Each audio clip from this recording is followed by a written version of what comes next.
चलिए बच्चों, स्वागत आप सभी का। तो बच्चा इंपॉर्टेंट क्वेश्चन है सारे के सारे गणित के बच्चों। जिसने गणित में अपना दाव खेल लिया उसका सिलेक्शन हो गया, समझ लो। गणित में जिसने अच्छा स्कोर किया ना उसका सिलेक्शन पॉसिबल है। बाकी चीजें हर कोई कर लेता है, हर कोई बच्चा थोड़े दिनों में ही सीख जाता है उनको, लेकिन गणित में काफी समय देना पड़ता है, सीखना पड़ता है। लेकिन जिसने पढ़ लिया सीख लिया, बस बच्चा उसको प्रैक्टिस करना है, जो कि मैं आपको करवा रहा हूँ। साथ साथ में बहुत अच्छे तरीके से आपको सिखाने भी वाला हूँ। तो पूरा वीडियो देखना, समझना और वीडियो को लाइक और चैनल को सब्सक्राइब करके जरूर रखना। चलिए बच्चों स्टार्ट करते हैं। पहले क्वेश्चन पे आते हैं बच्चों, ध्यान से देखिएगा बच्चों। देखिए बच्चों, पहला क्वेश्चन आपके सामने आ चुका है, ध्यान से इसको समझ लो, सीख लो, क्योंकि ये जो चीजें हैं ना आपको माइंड में रखनी पड़ेगी बच्चा। ये से सवाल एग्जाम में पूछे जाते हैं। देखो, नीचे दी गई छायांकित आकृति का क्षेत्रफल ज्ञात कीजिए। मैंने इसका डायग्राम बच्चों रेड और ब्लैक व्हाइट कलर में बनाया है ना, वहां पे ब्लैक और व्हाइट आएगा, याद रखिएगा। तो जो रेड कलर है बच्चों ये छायांकित भाग है और व्हाइट वाला यानी कि छायांकित भाग नहीं है। तो ध्यान से समझ लो, नीचे दी गई आकृति का क्षेत्रफल आपको बताना है छायांकित वाले का। अब देखो बच्चों, जो रेड रेड पार्ट है ये कितना है ये हमको बताना है। अब ध्यान से देखो बच्चों, आपको बाहर की बाउंड्री हिंट नहीं दे रखा कुछ भी, लेकिन अंदर साइड से कुछ ना कुछ आपको हिंट मिल रहा है। ध्यान से समझना बच्चों, इसको आपको समझ में आ जाएगा। देखना बच्चों, ध्यान से समझना।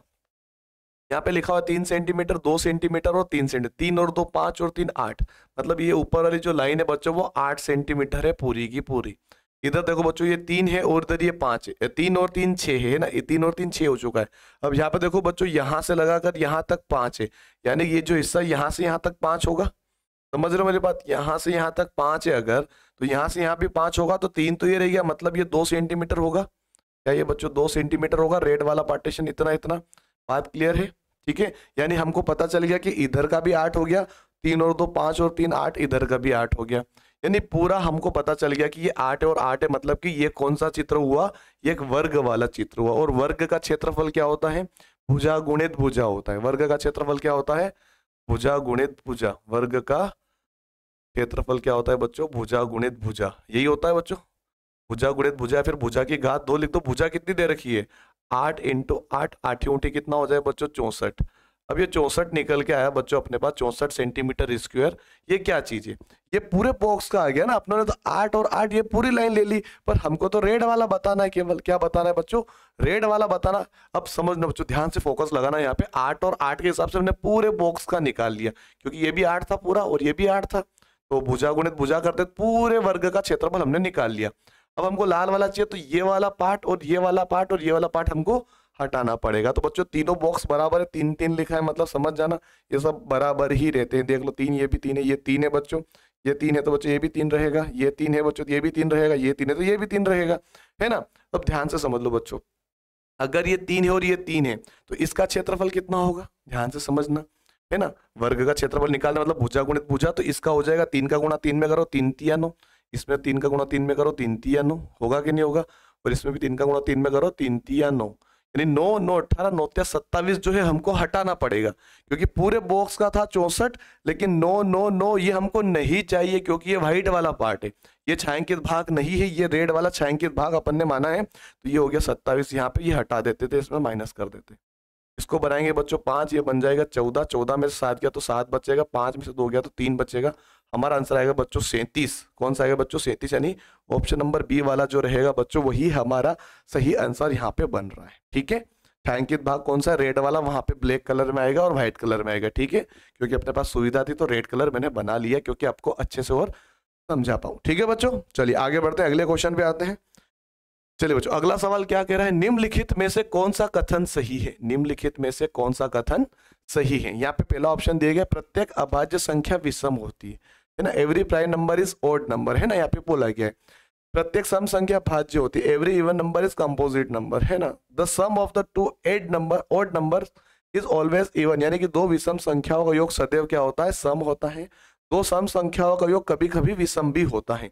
अब ध्यान से समझो, उसने बोला कथन कौन सा सही है, मतलब सही बात कौन बोल रहा है इन चारों में से, तो एक एक चीज को हम समझेंगे। देखो बच्चों, प्रत्येक अभाज्य संख्या विषम होती है। अब ये बताओ अभाज्य संख्या किसे कहते हैं, है ना। अभाज्य संख्या, पहले अभाज्य संख्या के बारे में समझ लो। अभाज्य संख्या वो होती है जो कम से कम और ज्यादा से ज्यादा केवल 2 ही संख्या से कटे। 2 संख्या से कटे, कौन कौन सी 2 संख्या? जैसे कि एक तो वो खुद, या फिर एक सबको काट सकता है, सभी को पता है, और एक वो खुद भी सबको काट सकता है, वही होती है अभाज्य संख्या। जैसे एग्जाम्पल समझते हैं, सबसे छोटी अभाज्य संख्या 2 होती है, फिर 3 होती है, फिर 5, फिर 7, फिर 9 नहीं आएगा है ना, फिर 11, फिर 13, ये अभाज्य संख्या है। ये ऐसी संख्या है जो कि बच्चों किसी और पहाड़े से कटेगा ही नहीं। एक से काट सकते हो इसको या फिर आप खुद से काट सकते हो। खुद यानी कि जैसे कि मैंने इसको काटा, एक से काट सकता हूँ, या फिर 2 से काट सकता हूँ, इसको एक से काट सकता हूँ या फिर 3 से काट सकता हूँ, इसको 1 से या फिर 5 से, इसको 1 से या फिर 7 से, 1 से या फिर 11 से, ए से। यानी कि 1 से तो सभी संख्या कटती है और अभाज्य संख्या 1 से कटेगी कटेगी, लेकिन खुद से भी वो कटती है, वो सभी संख्या क्या होती है? प्राइम नंबर यानी अभाज्य संख्या होती है। और ये एकमात्र ऐसी संख्या है, अभाज्य संख्या है 2, जो कि सम भी है। क्या है बच्चों? सम है ना। और बाकी सब विषम हो रही, देखो बाकी सभी विषम संख्या, लेकिन ये एकमात्र ऐसी संख्या है जो कि सम संख्या है और अभाज्य भी है, सम भी है। और एक और बात इसकी ये भी है बच्चों कि ऐसी सम संख्या जो कि अभाज्य भी है, तो वो कौन सी हो गई? 2 हो गई। और सबसे छोटी अभाज्य संख्या भी 2 ही है, यही वाली है। तो ये कुछ चीजें ऐसे क्वेश्चन घुमा के पूछ सकते हैं। तो यहाँ पे उसने क्या बोला? प्रत्येक अभाज्य संख्या विषम होती है। तो ये बात तो गलत हो गई ना, एक संख्या यहाँ पे, एक अभाज्य संख्या सम निकल गई यहाँ पे, तो ये बात तो गलत हो गई। प्रूफ मिल गया अपने को? बिल्कुल मिल गया। चलो, प्रत्येक सम संख्या भाज्य होती है क्या? नहीं बच्चों। अभी हमने सीखा प्रत्येक सम संख्या भाज्य होती है क्या? नहीं बच्चों। एक संख्या अभाज्य भी तो है। मतलब ये भी बात अपनी प्रूफ हो गई कि ये ऑप्शन भी हमारा क्या रहेगा? गलत रहेगा, क्योंकि प्रत्येक सम संख्या भाज्य नहीं है। 2 जो है अभाज्य है और 2 एक सम संख्या में आता है। तीसरी बात करते हैं, 2 विषम संख्याओं का योग सदैव सम होता है। 2 विषम संख्या बच्चों, विषम संख्या कौन सी होती है? विषम संख्या कौन कौन सी होती है? पहले आप सभी को पता है, जो 2 से ना कटे वही विषम संख्या होती है। जैसे 1, 3, 5, 7, 9, 11, 13, 15, 17, ये होती सभी सभी। अब इसने बोला कि 2 विषम संख्याओं का योग सदैव सम होता है। मतलब सदैव यानी हमेशा, ऑलवेज ऑलवेज सम होगा, यानी इवन नंबर होगा, है ना। तो करके देख लो भाई साहब। अगर मैं 2 संख्या कोई सी भी ले लूं, मैं 1 को ले लूं और 9 को ले लूं, इन दोनों को जोड़ा तो 10 बना। 10 क्या है बच्चों? सम संख्या है, 2 से कट रहा है मतलब सम संख्या है। एक 7 को ले लो, एक 11 को ले लो, कितना हो गया बच्चों? टोटल हो गया 18, ये भी 2 से कट रहा है, बिल्कुल कट रहा है। एक 13 को ले लो, एक 17 को ले लो, ये भी हो गया 30, मतलब ये भी कट रहा है। एक 11 को ले लो, एक 15 को ले लो, ये हो गया 26, ये भी कट रहा है। एक 3 को ले लो, एक 5 को ले लो, ये भी बन गया 8। यानी कि यहाँ पे सही बोल रहा है ये, इसने ये बात जो बोली 2 विषम संख्या सदैव सम संख्या बनाती जोड़ने पर, तो बिल्कुल ये बात क्या है? 100% सही है और यही हमारा आंसर होगा। फिर नीचे वाला भी चेक कर लेते हैं। 2 सम संख्याओं का योग कभी कभी विषम हो सकता है क्या? कभी कभी विषम कभी भी नहीं होगा। अगर आप कोई सी भी 2 सम संख्या जोड़ लो, 4 और 6 को जोड़ो 10 आएगा। पहली बात तो सम और सम संख्या जोड़ोगे तो सम ही बनेगा, विषम कैसे बन सकता है बताओ? 4 को 6 में जोड़ोगे तो 10 बनेगा, 10 में 2 जोड़ोगे तो 12 बनेगा, 14 में 8 जोड़ोगे तो 22 हो जाएगा। यानी सम को सम में जोड़ोगे तो क्या रहेगा? सम ही बनेगा, कभी कभी विषम नहीं बन सकता। ये ऑप्शन भी हमारा हो गया गलत। ऑप्शन नंबर सी हमारा क्या रहेगा बच्चों? राइट आंसर हो जाएगा। क्लियर? इतनी सी बात, छोटी छोटी बातों को पकड़ के चलिए, आंसर बन जाएगा। चलिए बच्चों अगले क्वेश्चन पे आते हैं। निम्न का सरलीकरण दशमलव में क्या होगा? देखो बच्चों यहाँ पे लिखा है 5 प्लस 5 के बटे में 100 प्लस 5 के बटे में 10,000, इकाई, दहाई, सैकड़ा, हजार, 10,000। ये हो गया 5 के बटे में 10,000। देखो हम यहाँ पे अब भाग देने वाले, ध्यान से समझना, भाग देना है अपने को। देखो बच्चों अब यहाँ पे क्या होगा? इनको दशमलव में चेंज करना है ना, तो ये 5 तो कोई दिक्कत ही नहीं, ऐसा कैसा रहेगा? यहाँ पे हम 100 का भाग देंगे बच्चों, सभी को पता है कि नीचे 2 जीरो वाली संख्या यानी 100 है, तो 2 संख्या के बाद दशमलव लगेगा, तो 1 और ये 2 के बाद लग गया अपना दशमलव, और जीरो तो इधर लिखते ही लिखते अपन, ठीक है। प्लस लगाएंगे, यहाँ पे कितने हो गए? 4 जीरो हो गए, यानी कि 5 के बाद लग जाएगा 3 जीरो, और 1 2 3 के बाद लग जाएगा दशमलव, यानी 4 संख्या है तो 1 2 3 4 संख्या के बाद हमारा दशमलव हो चुका है। यहाँ पे 2 संख्या थी, 2 संख्या के बाद दशमलव, 1 तो खुद है, 1 जीरो लगा लिया, 1 तो खुद है, और 3 जीरो लगा के 4 संख्या हमने बना लिया। अब इनको जोड़ना है, सिंपल सी बात है, क्योंकि ये बीच में प्लस लगा रखा है, जोड़ दो। तो बच्चों इसमें तो दशमलव नहीं है, जिस संख्या में दशमलव नहीं होता है उसमें हम पीछे मानते हैं। फिर क्या हो जाएगा? 0.05 और 0.0005 रहने वाला होगा। इनको क्या करना है? प्लस करना है। 5 एज इट इज, 0 का 0, 5 एज इट इज, 0 का 0, दशमलव का दशमलव, और ये 5 आ जाएगा। जोड़ लिया हमने, क्या हुआ? 5.0505, 5.0505। ऑप्शन नंबर क्या? डी हमारा सही होगा। बिल्कुल बच्चों, ऑप्शन नंबर डी जो है वही हमारा सही आंसर हो जाएगा। चलिए बच्चों, तो ये है हमारा अगले साल का कार्य, जो कि आप देख सकते हो। अगर आप जुड़ना चाहते हो तो इस नंबर, ये जो स्क्रीनशॉट आप लेके मुझे इस नीचे जो नंबर दिख रहे होंगे आपको यहाँ पे, इस नंबर पे मुझे व्हाट्सएप पे मैसेज कर देना, तो मुझे पता चल जाएगा आप बुक करवाना चाहते हो, और आप मुझे कॉल भी कर सकते हो। और अगर कॉल रिसीव ना हो पाए तो व्हाट्सएप पे मैसेज जरूर छोड़िएगा ये स्क्रीनशॉट लेके, ठीक है। तो अगर आप बच्चा 4th में है तो भी जुड़ सकता है अगले साल के लिए, और 5th में अगले साल आएगा तो जुड़ना ही जुड़ना है, क्योंकि आपको नवोदय में निकलना है, पास होना है। तो बच्चा ईमानदारी के साथ जुड़ जाइए, और हम अपनी ईमानदारी के साथ आपके साथ खड़े रहेंगे, और 100% से भी ज़्यादा आपको देंगे, और पूरी शिक्षा के साथ आपको हौसला बढ़ाएंगे, मोटिवेट करेंगे। नवोदय में पास होना ही होना है, इतना तो करके ही जाएंगे। चलिए बच्चों आगे बढ़ते हैं, जुड़िएगा जरूर अगर आप अगले साल पढ़ना चाहते हो। चलिए बच्चों अगला क्वेश्चन क्या है, यहाँ पे क्या दिया गया ध्यान से समझना बच्चों। यहाँ पर भी आपको छायांकित भाग का क्षेत्रफल बताना। तो जो ब्लू पार्ट है बच्चों छायांकित भाग है ना, व्हाइट वाला है छायांकित भाग नहीं है। अगर हमको यहाँ पे देखें तो नीचे 12 सेंटीमीटर लिखा हुआ है, साइड में 14 सेंटीमीटर दिया गया, यानी कि हम इसको आयत मानेंगे। क्यों मानेंगे आयत? क्योंकि आयत की आमने सामने की भुजाएं बराबर होती है। अगर ये वर्ग होता तो दोनों भुजाएं बराबर होती, बिल्कुल होती, लेकिन अलग अलग भुजा यानी ये आयत है। तो आयत का क्षेत्रफल क्या हो गया? आयत का क्षेत्रफल क्या होगा बच्चों? आयत का जो क्षेत्रफल होता है वो होता है लंबाई गुणे में चौड़ाई, लंबाई गुणे में चौड़ाई, ठीक है। तो यानी कि 12 का गुणा अगर मैं 14 में कर दूं तो इस पूरे बॉक्स का क्षेत्रफल निकल आएगा। 12 का गुणा 14 में करना है बच्चों, तो 14 का पढ़ा याद है, 14 दूनी 28 का 8 हासिल आएगा 2, 14 एकम 14 और 2 16, यानी 168 सेंटीमीटर हमारा यहाँ पर स्कोर बनता है, ठीक है। कितना आया अपना? 168 सेंटीमीटर स्क्वायर यहाँ पे आ चुका है। अब ये बताओ, मैंने तो पूरे का निकाल दिया। मैंने क्या किया? मैंने तो पूरे का निकाल दिया ना। जब हम साइड का गुणा करते हैं मतलब कि पूरे बॉक्स का निकल जाता है, लेकिन मुझे ये वाला पार्ट नहीं चाहिए जिसका 4 सेंटीमीटर दे रखा, 3 सेंटीमीटर दे रखा। तो ये भी आयत है बच्चों, तो लंबाई गुणे चौड़ाई कितनी हो जाएगी? 4 तिया 12, यानी 12 इसमें से माइनस कर दो।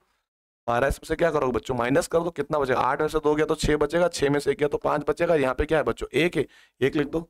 156 सेंटीमीटर स्क्वायर हमारा क्या हो जाएगा बच्चों? आंसर हो जाएगा। कोई ऑप्शन में? ये देखो बच्चों, ऑप्शन नंबर बी जो है वही हमारा सही आंसर बच्चों यहाँ पे बन रहा है। बात समझ में आ रही बच्चों? क्या बात समझ में आ रही है आप सभी को? ऐसे आपको निकालना है और ऐसा सवाल पूछता है नवोदय वाला। चलिए बच्चों आगे बढ़ते हैं, अगले क्वेश्चन पे आते हैं। ये यहाँ पे आपको दिया गया है बच्चों, बोर्ड मास का सवाल है। पहले सवाल को लिख लेते हैं। क्या है बच्चों सवाल? 0.2 ब्रैकेट 3.5 माइनस 0.3, ठीक है बच्चों, ब्रैकेट 2.5 प्लस 1.3, और ये छोटा ब्रैकेट, इसको थोड़ा सा ना इधर कर देते हैं, ठीक है। 1.3 छोटा ब्रैकेट 3.6 प्लस में 1.4 का ब्रैकेट क्लोज, मंझला ब्रैकेट क्लोज, और बड़ा ब्रैकेट भी क्लोज। ये 4 है बच्चों, ठीक है। तो सबसे पहले हमको छोटे ब्रैकेट में आना है। 3.6 प्लस 1.4 कितना होता है? जोड़ लो, 5 होगा। ये कितना होगा? 5 होगा। 6 और 4 10 की शून्य, साइड में जोड़ लो ऐसे करके। ज्यादा अपने को वो नहीं करना है, साइड में जोड़ लो, क्या दिक्कत होगी? 6 और 4 10 के शून्य, हासिल आया 3 और 2 5 हो जाएगा। 1 1 2 और 3 5, यानी कि 5 डायरेक्ट हम ले सकते हैं यहाँ से, यानी पूरी संख्या में ऐसा कैसा लिख सकते हैं ना। आप चाहो तो जल्दी भी कर सकते हो शॉर्टकट करके। मेरे को समझाना है हर बच्चे के हिसाब से, इसलिए मैं पूरा करता हूँ, है ना। वरना मैं डायरेक्ट करूंगा तो हो सकता है किसी ना किसी बच्चे को ना आए, इसलिए मैं पूरा करता हूँ। अब देखो बच्चों, यहाँ पे कुछ भी निशान नहीं है, मतलब गुणे का होगा। और यहाँ पे कितना आंसर अपना? 5 आया है, ये वाला रहेगा। ये छोटा ब्रैकेट खत्म, और 2 ब्रैकेट और अपने पास बचे हैं। अब हम आ जाए बच्चों इस ब्रैकेट के अंदर, इसको मैं डायरेक्ट ही करूंगा। देखना बच्चों बाकियों को ऐसा कैसा लिख रहा हूँ मैं। 3.5 माइनस 0.3। अब ये बताओ, 13 पंजे 65, पहले गुणा होगा फिर अपना जोड़ होगा, ठीक है। पहले क्या होता है? गुणा होता है। तो 13 पंजे 65 होगा, 1.3 में 5 का गुणा करोगे तो क्या आएगा? 5 15 5 हासिल है 5 का 5 और 1 6, एक संख्या के बाद दशमलव ये लगा दो। 6.5 आया, और 6.5 में 2.5 और जोड़ दो, कितना हो जाए? 5 और 5 10 के शून्य, हासिल आया 6 3 9 हो जाएगा, है ना। यानी 9 बचेगा, 0 को हटा दो तो यहाँ पे कुछ भी नहीं है, फिर यहाँ पे गुणे का निशान आ जाएगा और यहाँ पे 9 आ जाएगा, ठीक है बच्चों। अब क्या होगा? फिर गुणा करेंगे, यहाँ पे बाकियों को ऐसा कैसा लिख दो, है ना। 9 तिया 27, यानी कि 2.7, और इसमें 3.5, बीच में माइनस से लगा दो। ये प्लस का ये माइनस का, है ना। माइनस प्लस माइनस होता है, ये हो गया अपना। और यहाँ पे आपको क्या करना है बच्चों? घटाव करना है। कैसे? यहाँ पे तो गुणा आएगा, कुछ भी नहीं, मतलब गुणा होगा ब्रैकेट के यहाँ पे। इन दोनों को घटा लो तो 5 में से 7 गया, इसको 15 बनाएंगे पहले तो, है ना। ऐसे घटा लो साइड में, इसको बनाएंगे 2 तो यह बन जाएगा 15, 15 में 7 जाएगा तो 8 बचेगा, और 2 में से 2 जाएगा तो 0, यानी 0.8 आएगा। 0.8 आएगा। इन दोनों का गुणा कर लो, 8 दूनी कितना होता है 16 होता है। एक संख्या ये दशमलव के बाद, एक संख्या ये दशमलव के बाद, दो संख्या के बाद दशमलव चाहिए, दो संख्या के बाद दशमलव सीधे यहीं पे लग जाएगा अपना, और ये अपना बन जाएगा आंसर। 0.16 हमारा आंसर रहेगा। ऑप्शन नंबर सी वाला ही हमारा क्या है बच्चों, बिल्कुल सही आंसर होगा। ठीक है, चलिए बच्चों आगे बढ़ते हैं, अगले क्वेश्चन पे आते हैं बच्चों। देखो अगला क्वेश्चन आने के पहले बच्चों मॉडल पेपर अगर आपको चाहिए तो एप्लीकेशन पे जाके ले लीजिएगा। जो भी चाहिए एक बार चेक जरूर कीजिएगा, हमारा एप्लीकेशन है धाकड़ ऑनलाइन एकेडमी, सर्च कर लीजिएगा। चलिए बच्चों आगे बढ़ते हैं। अगला सवाल है, प्रथम 200 प्राकृतिक संख्याओं में से कितनी संख्याएं ऐसी हैं जो 3 और 5 दोनों की गुणज है। अब गुणज का मतलब क्या होता है, पहाड़ा बोलना। किसका पहाड़ा बोलना, 3 और 5 दोनों का गुणज होना चाहिए। अब ये बताओ 3 और 5 का गुणज कौन सा होगा। देखो 3 का 3, 3 दून 6, 3 तिया 9, 3 चौक 12, 3 पंजे 15, 5 का 5, 5 दून 10, 5 3 15। ये बताओ इन पूरी पहाड़े में सबसे कॉमन चीज दोनों के अंदर कौन सा आया है, 15 आया है। यानी कि वो 15 ऐसी संख्या है जो कि गुणज बनेगा दोनों के हिसाब से। या फिर आप सीधे निकाल सकते हो, 3 और 5 का एलसीएम निकालो, सीधे आपको पता चल जाएगा। 3 का भाग देंगे 3 एकम 3, 5 कैसा 5 से करेंगे 5 एकम 5, इन दोनों गुणा करो 3 पंजे 15। देखो तो 15 वो संख्या है जो कि दोनों के गुणज के हिसाब से काम करती है, क्योंकि दोनों के पहाड़े में आता है वो, है ना। अब 15 का आपको क्या करना, सीधे इसमें भाग देना है ना, सीधे आपको क्या करना है, इसमें भाग देना है। 200 में सीधे आपको 15 का भाग देना है। तो 15 एकम 15, घटाएंगे तो 5 बचेगा, ऊपर से उतारेंगे 0, 15 तिया 45। ये पूरा चला गया, पूरा जाना नहीं जाना कोई दिक्कत नहीं, पॉइंट पे नहीं जाना। कितना आंसर आएगा अपना 13, हमारा आंसर रहेगा 13। यानी कि दोनों की गुणज वाली संख्या जो है बच्चों टोटल 13 है। कौन कौन सी बताओ, मैं लिख के बताता हूँ। देखो 15 का 15, 15 दूनी 30, 15 ती 45, 15 चौक 60, 15 5 75, 15 छंगी 90, 15 छंग 105, 120, 135, 150, 165, 180 और 195। बताओ कितनी हो गई है, 3 3 6 3 3 3 चौक 12 और 1 13। अब ये जो संख्या ऐसी जो कि 3 के पहाड़े से भी कटेगी और 5 के पहाड़े से भी कटेगी, यानी 3 के पहाड़े में भी आता है, ये भी आएगा, सब आएगा। सब 3 के पहाड़े से कटेगी और सब 5 के पहाड़े से कटेगी, क्योंकि 5 के पहाड़े में 5 0 5 0 5 0 सब में आ रहा है, ये वो संख्या है। तो इस तरीके से आप निकाल सकते हो 3 और 5 दोनों का गुणज, है ना। टोटल 200 संख्या तक की पूछी, प्रथम 200 संख्या, तो यानी हमने 15 जो हमारा एलसीएम आया वो 15 हमने निकाला दोनों के हिसाब से। आपको करना क्या है, जब भी आपको दोनों का गुणज पूछे ना, ऐसे कितनी भी संख्या हो, तो आपको दोनों का एलसीएम निकाल के सीधे इसमें भाग देना, वही हमारा आंसर होगा। पॉइंट में नहीं जाना, सीधे जो मेन आंसर आएगा वही लेके अपना आंसर बनता है। ठीक है बच्चों, चलिए आगे बढ़ते हैं। बच्चों ये है अपना लास्ट क्वेश्चन जो कि मैं आपको देता हूँ होमवर्क में। आई होप आपको वीडियो अच्छा लगा होगा, समझ में आया होगा। तो बच्चों ये जो क्वेश्चन है मैं आपको थोड़ा सा समझा देता हूँ। यहाँ पे बोला गया 43,769 के उत्तरवर्ती और पूर्ववर्ती का योग बताना, यानी कि आपको दो संख्या निकालनी है। उत्तरवर्ती क्या होता है, +1 करना उत्तरवर्ती है और -1 करना पूर्ववर्ती है। ठीक है, उत्तरवर्ती का एक और नाम है परवर्ती, एक और नाम है अनुवर्ती, है ना। और पूर्ववर्ती का आपको याद ही रहेगा, पूर्व यानी पहले पहले, यानी कि माइनस करना होगा। तो इसको माइनस करो एक बार और इसको एक बार प्लस करो, दो संख्या आ जाएगी, दोनों को क्या करना है, जोड़ना है। आंसर मुझे कमेंट करके बताना। ठीक है बच्चों, और बाकी आप लेना चाहो, बुक करना चाहो सीट, आप बुक कर लीजिए। मात्र 1,000 रुपये में आपका बुक हो जाएगा। और सीट बुक होने के बाद आपका कंफर्मेशन हो जाएगा, आपकी सीट बुक हो जाएगी और आप यहाँ पे जुड़ सकते हो। लिमिटेड सीट है बच्चों, ऐसा नहीं कि भंडारा खोल के बैठ गए हैं। लिमिटेड बच्चों के साथ हम पढ़ाने वाले हैं ऑफलाइन क्लासेस के लिए। जुड़ जाइए और जल्दी से कांटेक्ट कीजिए। ये स्क्रीनशॉट मुझे व्हाट्सएप पे भेजिए, सीधे मैं आपको हट रहा हूँ यहाँ पे, इसका स्क्रीनशॉट मुझे व्हाट्सएप पे भेजिए और अपनी सीट बुक करवा लीजिए मात्र 1,000 रुपये में। चलिए बच्चों, बहुत बहुत धन्यवाद, शुक्रिया।